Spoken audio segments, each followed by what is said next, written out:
It is the year 1935. Germany stands at the crossroads of history, a nation bracing itself for war, while a dictator's health begins to quietly shape the fate of millions. In Munich, Heinrich Hoffmann, Adolf Hitler's personal photographer, seeks relief from an embarrassing and debilitating illness. His salvation comes not from a respected institution or military doctor, but from a little-known physician from Berlin, Theodor Morell. Initially reluctant to make the journey, Morell changes his mind when Hitler dispatches his private aircraft to collect him. Over the following weeks, he treats Hoffmann, earning not just his gratitude, but his glowing recommendation to the Führer himself. Hitler, plagued by stomach cramps that had resisted conventional remedies, soon calls for this obscure doctor. Morell prescribes an unusual cocktail of probiotics and vitamins, alleviating Hitler's pain. The dictator, famously distrustful of many around him, suddenly feels indebted. In his eyes, Morell is no ordinary doctor. He is a man who delivers results where others fail. In gratitude, Hitler insists Morell become his personal physician. It is a turning point that would bind the two men together for a decade and in time change the course of World War II. But who was this man who rose from obscurity to become perhaps the most influential doctor of the 20th century? Born on July 22, 1886, in the quiet village of Treis-Münzenberg in Upper Hessen, Morell's life began far from the corridors of power. His father was a school teacher, his mother from an affluent local family. The young Theodor was a frail child, frequently stricken with stomach ailments that often forced him to be homeschooled. Ironically, these early bouts of poor health planted the seeds of his future obsession with medicine. Years later, this strange coincidence, his own stomach troubles, would form an unexpected link to Adolf Hitler's chronic digestive issues. Bright and ambitious, Morell excelled at secondary school, to the point where he was exempted from final oral exams. Though he initially trained as a teacher, the pull of medicine proved irresistible. He studied at Heidelberg, one of Germany's most prestigious universities, and later in Grenoble and Paris. By 1913, before his 27th birthday, he had earned his medical license and a reputation for diligence. His career path seemed destined for respectability, yet what set Morell apart was not scientific rigor, but his willingness to embrace unorthodox methods and experimental treatments. This maverick spirit took him beyond Germany.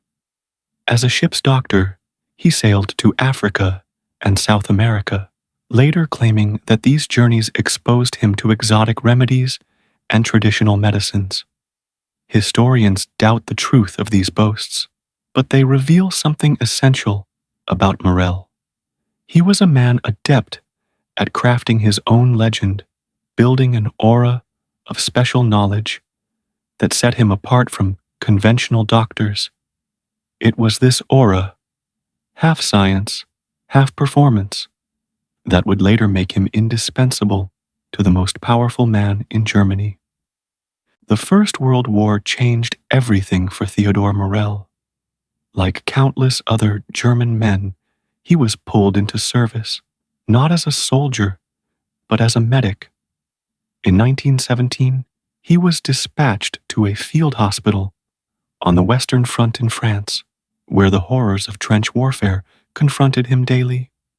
Later, he was reassigned to a prison hospital for Allied POWs back in Germany, serving as camp physician until the war's chaotic conclusion. When the Kaiser fell and Germany descended into revolution, Morell emerged with enough savings to purchase a medical practice in Berlin, a decision that would set the stage for his rise among the capital's wealthy elite. In Berlin, Morell married Johanna Müller, a stage actress from a prosperous family. They had no children, but her money and social connections provided Morell with the resources to expand his practice and indulge his fascination with experimental medicine. The 1920s were an era when alternative treatments flourished alongside mainstream science, and Morell was quick to seize the opportunity. His office soon became a spectacle of modern medical equipment, carefully designed to impress patients. His remedies were an eclectic mix: enzymes, plant extracts, bile, and most notably, high doses of vitamins. At the time, the idea of boosting health with concentrated vitamins was still radical. In an age when malnutrition remained widespread, Morell's methods often worked, at least enough to convince patients they had found a miracle doctor. His reputation grew. Royalty such as the King of Romania and the Shah of Persia sought his services. Berlin's actors, singers, and cultural elite filled his waiting room. By the early 1930s, he was earning an extraordinary income, around 150 Reichsmarks annually, the equivalent of a fortune today. Yet this prosperity was fragile. The Wall Street crash of 1929 and the subsequent Great Depression hit Germany with devastating force. The country was crushed by both economic collapse and the burden of war reparations, sparking political turmoil. For Morell, the Depression meant fewer wealthy clients and the slow erosion of his thriving practice. It was in this turbulent climate that extremism gained ground. The Nazis, once a fringe movement, capitalized on national humiliation and economic despair, promising renewal and revenge. Like many professionals of his time, Morell joined the Nazi Party in 1933, not out of deep ideological conviction, but likely as a pragmatic move. Membership was becoming a prerequisite for survival in Hitler's Germany. Some whispered that Morell may have had Jewish ancestry, though this has never been proven. What is certain is that his party membership shielded him, allowing him to keep his practice afloat in uncertain times. At first, he remained politically invisible, a doctor seeking security more than power. But fate had other plans. In the spring of 1936, through contacts in Berlin's film industry, Morell was introduced to Heinrich Hoffmann, Hitler's photographer. Hoffmann was suffering from obesity and alcohol-related ailments, discreetly treated by Morell under the vague label of piles. The treatment lasted weeks, with Hoffmann impressed enough to invite the doctor into his inner social circle. At one dinner in Hoffmann's lavish Munich mansion, Morell was introduced to Adolf Hitler. It was a meeting that would alter the course of his life, and arguably the trajectory of the war itself. The meeting between Adolf Hitler and Theodor Morell in 1936 marked the beginning of one of history's most peculiar and consequential relationships. At that time, Hitler was in his mid-40s, the master of Germany, but already plagued by a series of troubling health problems. Chronic stomach cramps tormented him, alongside a persistent rash on his leg. Conventional doctors had offered little relief. Hitler, famously skeptical of mainstream medicine and prone to hypochondria, was immediately intrigued by Morell's alternative approach. The doctor prescribed probiotics, vitamin tonics, and experimental concoctions of his own design. To Hitler's astonishment, the cramps eased and the rash began to fade. Whether coincidence or not, the effect was enough. Morell had achieved something no other physician had managed. He had given the Führer relief. For Hitler, the decision was simple. Morell was no longer just another doctor. He was his doctor. Soon, the Führer insisted Morell abandon his Berlin practice and serve as his personal physician. This appointment was more than just medical. It was an invitation into the most exclusive circle in Germany, where decisions of war and conquest were being shaped. From this point on, Morell would be a near constant presence by Hitler's side, not only at the Reich Chancellery in Berlin, but also at his mountain retreat in Berchtesgaden, and later at the Wolf's Lair, the Eastern Front headquarters. Morell kept a meticulous record of his treatments, referring to Hitler only as Patient A. These notes, begun in earnest in 1941 during the invasion of the Soviet Union, reveal the astonishing extent of Hitler's dependence. At first, Morell's remedies seemed benign: vitamin injections, probiotics, and herbal concoctions. But as Hitler's health deteriorated under the immense strain of war, the prescriptions escalated. Amphetamines, barbiturates, opiates, and bizarre animal-based extracts became staples of the Führer's daily routine. Each injection brought temporary relief, a burst of energy, or a night of rest, but at a terrible long-term cost.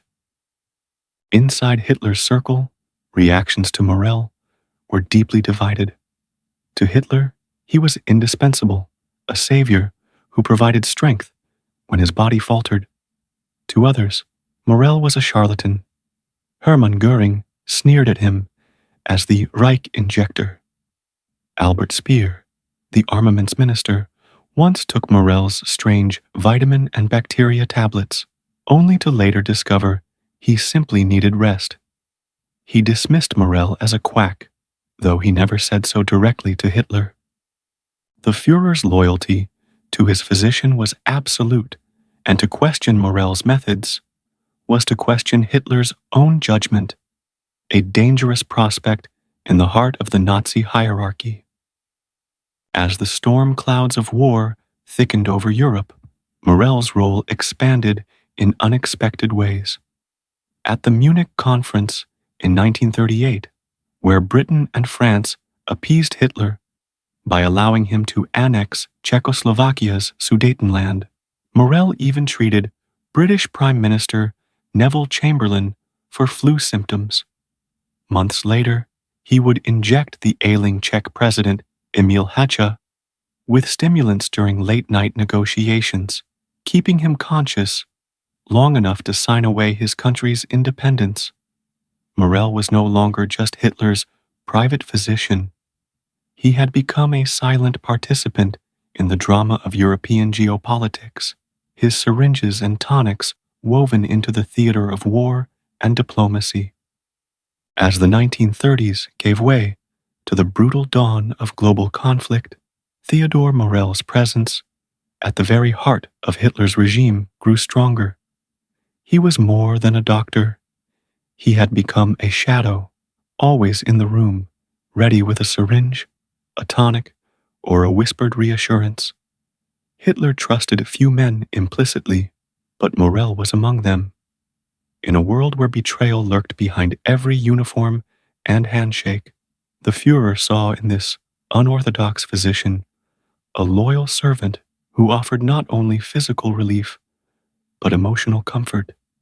This bond, however, was deeply troubling to others in Hitler's orbit.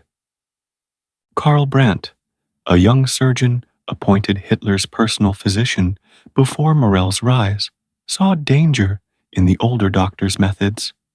Brandt was ambitious and ideologically committed to National Socialism, later becoming one of the architects of the notorious Action T4 euthanasia program.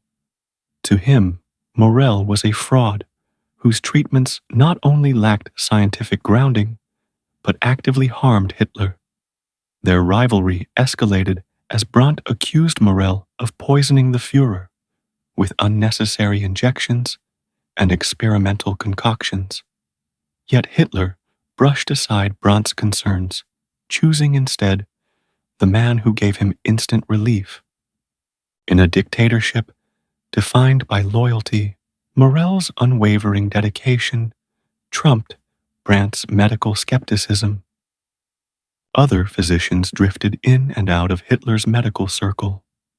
Erwin Giesing, an ear, nose, and throat specialist, occasionally treated Hitler, particularly after injuries from bomb blasts later in the war. Like Morell, Giesing believed in the use of narcotics, administering strong drugs when called upon. In this chaotic mixture of doctors, egos, and experimental remedies, Morell maintained dominance. He was always near, always ready with the injections Hitler craved. Even when his colleagues whispered that he was more a drug pusher than a physician, Hitler's trust in him only deepened. This intimate reliance gave Morell extraordinary access. Hitler often visited the Morell household in Berlin, casually dropping in for tea or even requesting Frau Morell's almond cakes. In one peculiar moment, when food rations tightened, Hitler personally ensured the Morells received extra coupons, though by then, Theodor was already a millionaire in modern terms, having leveraged his status to secure lucrative contracts supplying tonics and supplements to the Wehrmacht. His Mutaflor probiotic and Vitamoltin stimulant became staples among soldiers, the latter laced with methamphetamine, echoing the Pervitin pills distributed en masse to fuel Germany's blitzkrieg. In effect, Morell was not just keeping the Führer functioning, he was feeding an entire war machine with chemical energy. Yet behind these successes lay darker truths. Hitler's health was already in visible decline by the late 1930s. While theories abound, ranging from Parkinson's disease to syphilis, one fact is clear. Morell's treatments did not heal him. They masked symptoms, offering bursts of vitality while accelerating dependency. The Führer's late-night rants, erratic decisions, and increasing paranoia may have been influenced as much by the chemical storms coursing through his body as by the collapsing world around him. Morell, intentionally or not, was turning the most dangerous man in Europe into an addict, and no one could stop it. By the outbreak of war, in September 1939, Morell's position in Hitler's life was unshakable. Patient A, as he recorded in his diary, was now entirely dependent on him. In Berlin, generals and ministers debated strategies, but in the Führer's inner sanctum, the steady hand administering injections carried equal weight.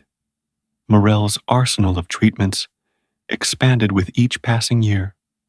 What began as vitamins and probiotics quickly evolved into a pharmacy of stimulants, tranquilizers, opiates, and bizarre animal extracts.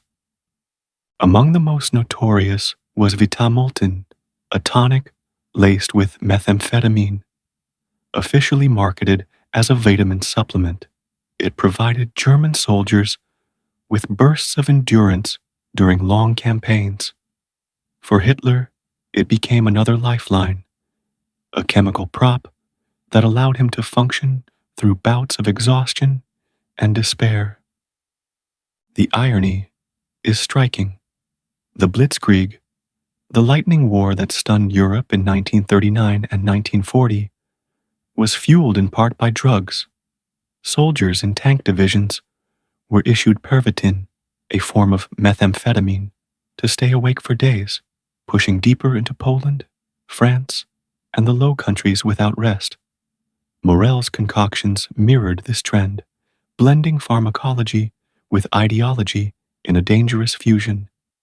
He was not just Hitler's doctor, he was, in many ways, the regime's silent chemist, feeding a military machine already addicted to speed and strength at any cost. Meanwhile, Hitler's health was deteriorating in ways the public never saw. By the early 1940s, witnesses noted his trembling hands, stiff posture, and sudden bursts of irritability. Some suspected Parkinson's disease.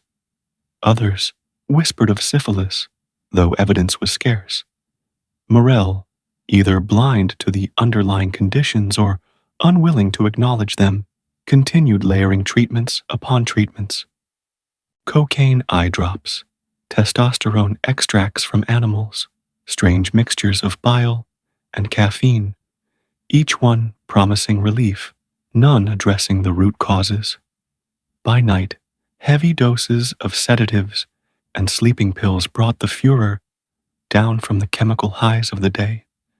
It was a cycle of uppers and downers that blurred the line between medical care and dependency. Not everyone was convinced. Albert Speer, Germany's armaments minister, once tried Morell's pills for stomach issues, only to discard them after another physician told him to simply rest. He later admitted he believed Morell was harming Hitler, but said nothing. Silence was safer in the shadow of dictatorship.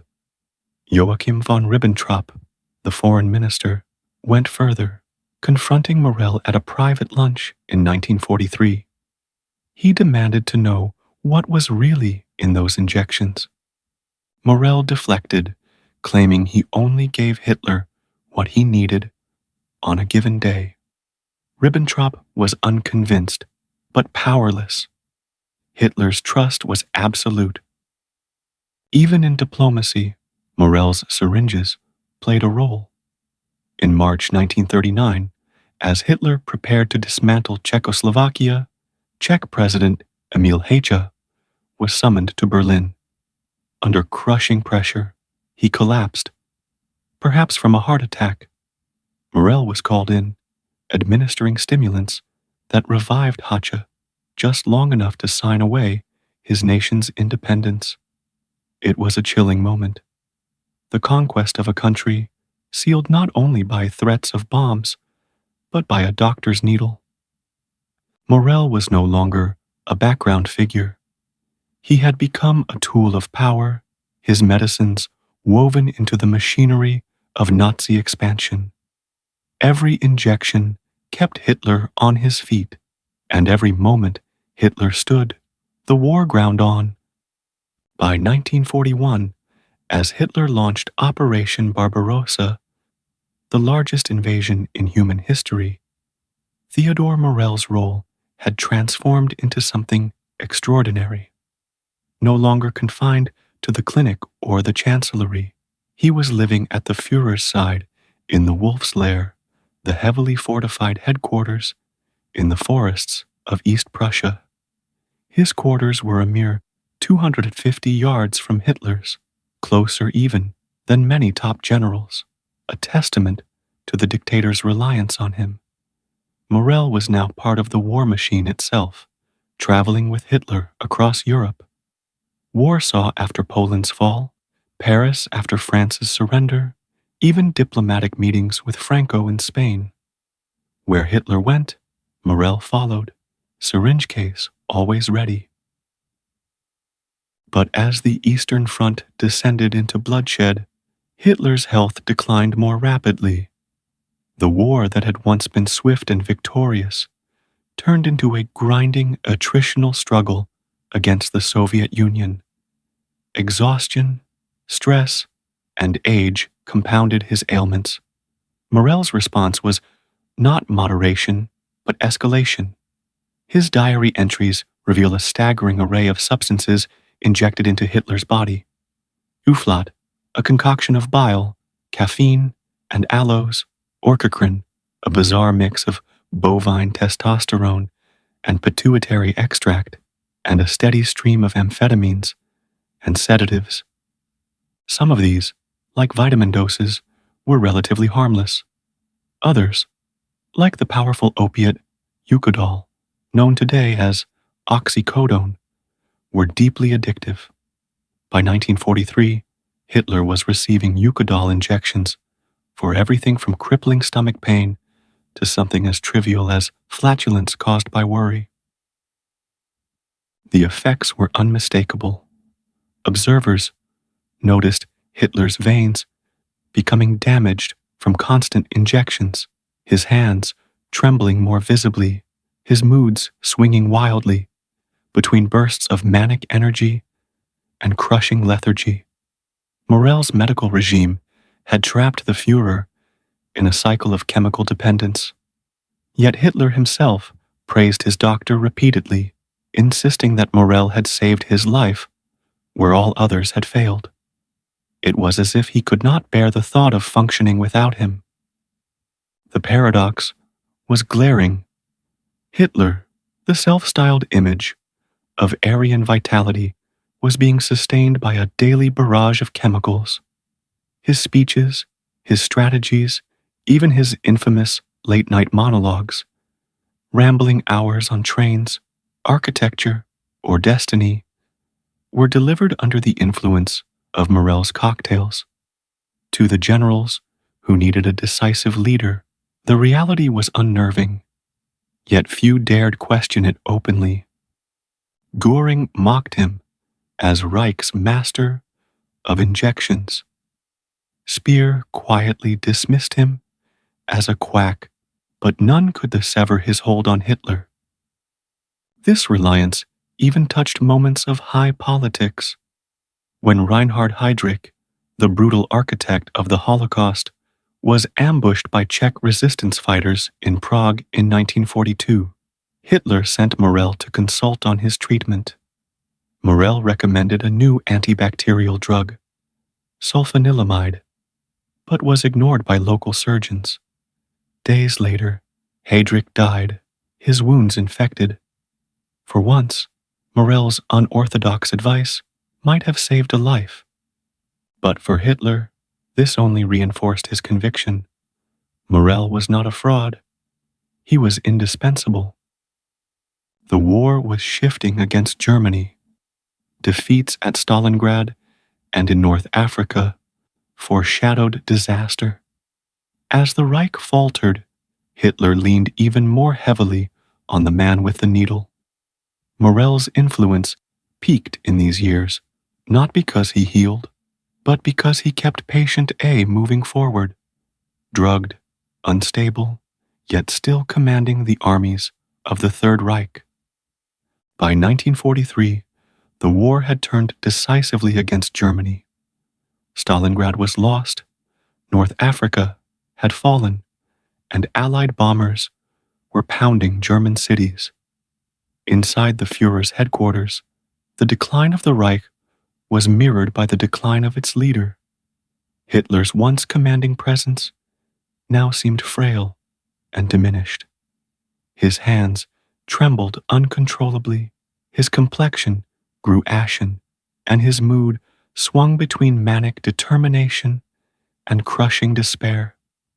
Through it all, Theodor Morell was at his side, his injections both sustaining and destroying him. The diary entries from this period are chilling in their detail. On March 24, 1943, at the Berghof retreat, Morell recorded Hitler's blood pressure at a dangerously high 170 systolic.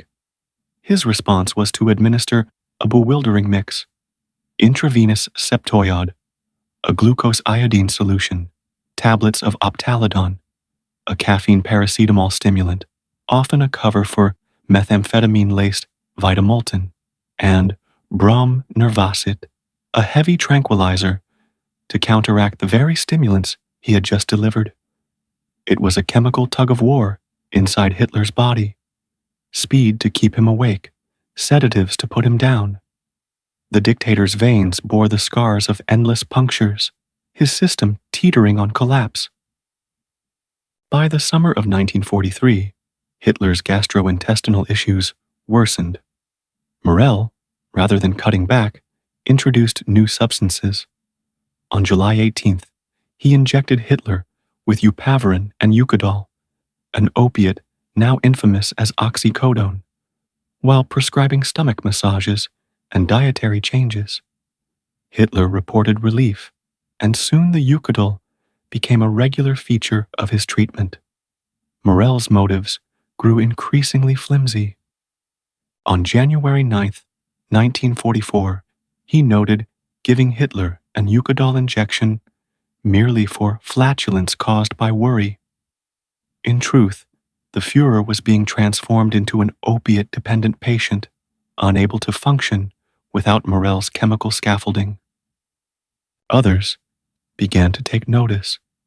Joachim von Ribbentrop, the foreign minister, summoned Morell for a private lunch in 1943, pressing him on what was really in these mysterious injections. Morell evaded, claiming he gave Hitler only what was needed. But suspicion deepened, particularly after Dr. Erwin Giesing obtained samples of Morell's pills and discovered they contained strychnine, a poison used as pesticide. Though administered in small doses, the buildup in Hitler's system could have been lethal. Giesing and others confronted Hitler, but the Führer reacted with fury, dismissing Giesing, Brandt, and Hasselbach instead. In Hitler's eyes, the idiots, as he called them, had nearly deprived him of the one man who had kept him alive through 8 years of struggle. For Morell, this was both triumph and danger. He had survived a coup attempt against his authority by Hitler's other doctors, but at the cost of making enemies in the highest ranks of the Reich. And yet, Hitler's words to him were telling, "You have saved my life several times." The Führer promised great rewards after the war, a promise steeped in cruel irony, for both the war and Hitler's health were spiraling toward their end. By 1944, Hitler's physical decline was shocking, even to his closest followers. Diaries of generals and ministers describe their horror at seeing him after months away, hunched, pale, shaking uncontrollably. The July 20th assassination attempt only worsened matters. Injured and shaken, Hitler leaned even more heavily on Morell's injections. Eucodol use surged, painkillers mixed with stimulants and sedatives in dangerous proportions. Morell was administering powerful narcotics. At the same time, Giesing was doing the same, leading to overdoses and double prescriptions. Yet Hitler never wavered in his loyalty.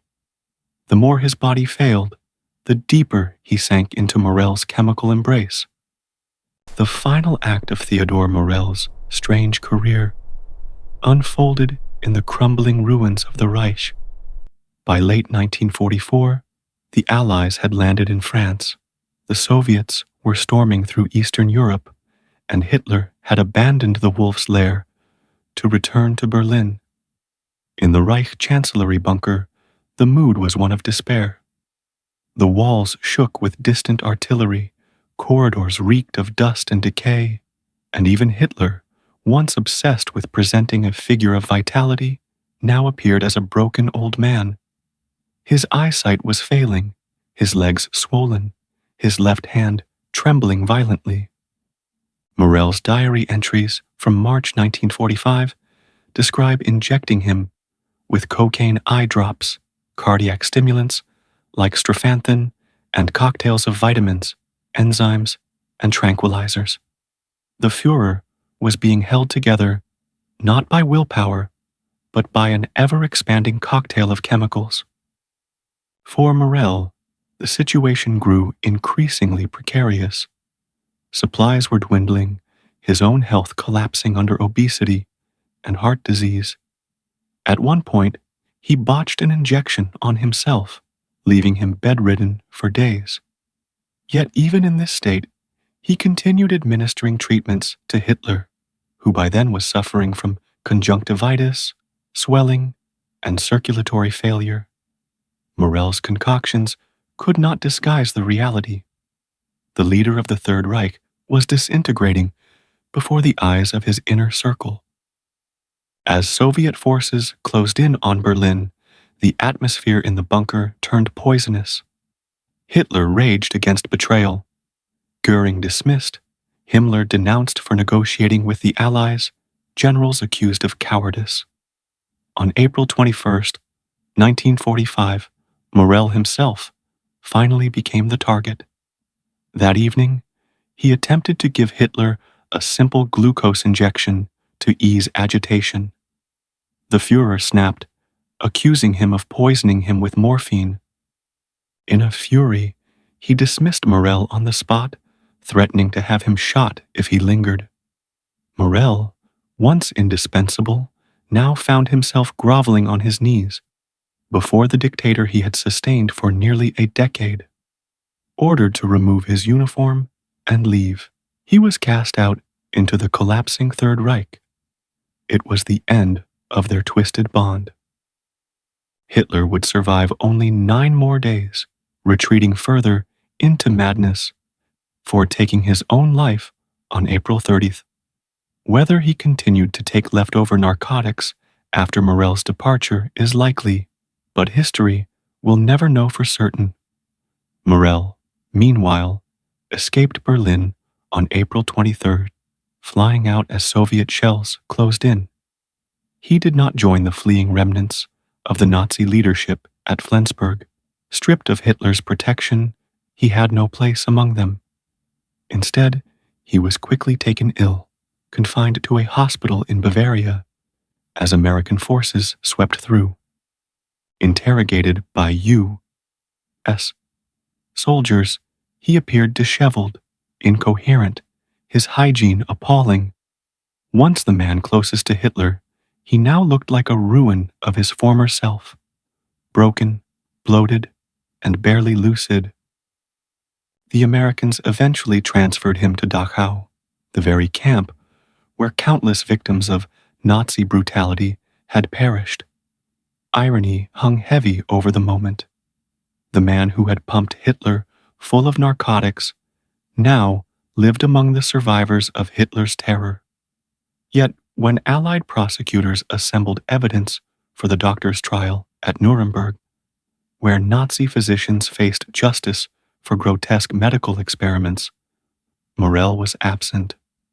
Unlike Karl Brandt, his rival, who was tried and executed in 1948, Morell escaped formal charges.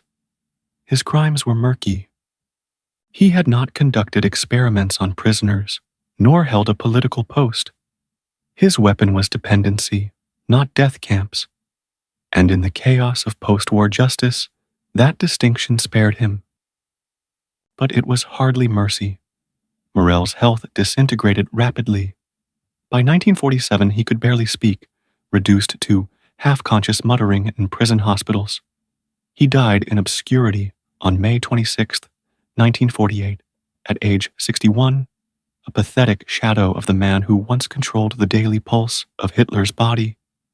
The world only began to understand his role decades later, when his diaries resurfaced and historians uncovered the staggering scale of his influence. Morell had not just treated Hitler, he had shaped him, propping him up with chemicals that may have warped his mind and accelerated the collapse of Nazi Germany. He was not a mastermind of genocide, nor a military strategist, but his syringes and pills altered the course of history. All the same, in the decades that followed, historians grappled with the enigma of Theodor Morell. For years after the war, his name barely appeared in accounts of the Third Reich. He had slipped into obscurity, overshadowed by generals, ministers, and executioners who faced trial at Nuremberg. Yet the rediscovery of his diaries in the 1980s forced scholars to confront a haunting question. To what extent did Hitler's health and Morell's treatments shape the trajectory of World War II? The evidence is unsettling. Hitler was not a well man. His tremors, his stiff gait, his sudden outbursts of paranoia. These symptoms point strongly to Parkinson's disease, compounded by heart issues and crippling gastrointestinal problems. Left untreated, such conditions might have debilitated him much earlier, perhaps even forcing him to step back from leadership. But Morell's potions, injections, and narcotics kept him on his feet. They allowed him to sustain the war for years, issuing orders, delivering speeches, and clinging to power when nature might otherwise have defeated him. Yet these same drugs may also have distorted his judgment. Hitler's erratic strategies, the refusal to retreat at Stalingrad, the reckless Ardennes offensive in 1944, the obsession with miracle weapons, could have been sharpened or even warped by the chemical storms coursing through his body. Morell's treatments did not simply prolong Hitler's life. They may have altered his decision-making in ways that reshaped the conflict. And there is another layer. Morell himself was not an evil mastermind, but a man consumed by vanity, greed, and a desperate need for validation. He thrived on Hitler's dependence, profited from lucrative military contracts, and basked in the illusion of being indispensable. Yet his methods straddled the line between science and quackery, between relief and harm. To some, he was a fraud who poisoned his patient. To Hitler, he was a savior. Both may have been true at once. His story forces us to confront an uncomfortable reality. Even in the grand sweep of geopolitics, the health of one man and the choices of his physician can ripple outward to alter the fate of nations. By the time of his death, in 1948, Morell was a broken figure, his body destroyed by obesity and heart disease, his mind reduced to confusion. He never faced trial, never gave testimony, never explained himself. Instead, his legacy emerged only later, pieced together from his notebooks and the testimonies of those who had watched Hitler wither under his care. Today, he is remembered not as a healer, but as a symbol of complicity, an opportunist who rode the coattails of tyranny, enabling a dictator's decline while fueling his delusions. In many ways, Theodor Morell stands as a grim reminder of how medicine, stripped of ethics, can become another instrument of power. The story of Theodor Morell is not merely a tale of one man's proximity to a dictator. It is a warning about the dangerous convergence of medicine, power, and dependency. He began his career as a relatively obscure physician, dabbling in experimental treatments, marketing vitamins, and cultivating wealthy patients. Yet by a strange twist of fate, he became indispensable to the most powerful man in Europe. Hitler's reliance on Morell was not simply medical, it was psychological. The Führer trusted him, as few others, believing he alone could relieve the relentless pain, stomach cramps, and exhaustion that plagued him. In that trust, Morell found both wealth and influence, but also a terrible responsibility that he failed to wield with integrity. His diaries, which historians now pore over, paint a vivid picture of Hitler's decline. They reveal a man whose life was sustained by cocktails of amphetamines, opiates, barbiturates, and bizarre animal extracts. A man who, by the end, was riddled with needle marks, veins collapsing, body trembling. Morell did not cure Hitler. He maintained him, propped him up, buying time with chemical illusions. In doing so, he extended the war, prolonged the suffering of millions, and perhaps distorted Hitler's already fanatical mind with drugs that fueled erratic decisions and reckless gambles. The irony is profound. The image of the invincible Führer, master of Europe, was in truth an addict, tethered to his physician's syringes. What, then, should history make of Morell? Was he a cynical opportunist who knowingly poisoned his patient for profit and prestige? Or was he a deluded quack, convinced his strange concoctions were legitimate medicine in a time when pharmacology was still in its infancy? The answer lies somewhere in between. He was not a sadist, nor a scientist, not a monster, but not a healer. He was a man whose ambition and vanity drew him into the orbit of absolute power, where he became both enabler and prisoner.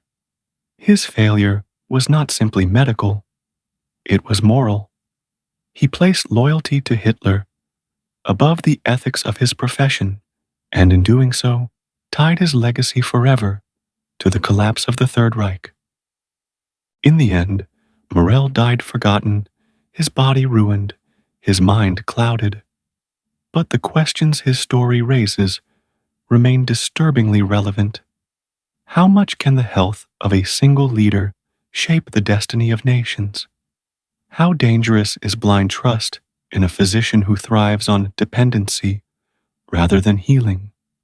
And how easily can medicine, stripped of principle, become complicit in destruction? Theodor Morell's life does not offer easy answers. It stands instead as a cautionary tale of power sustained by drugs, of a doctor who made himself indispensable, and of a war that may have been prolonged not only by ideology and armies, but by the contents of a needle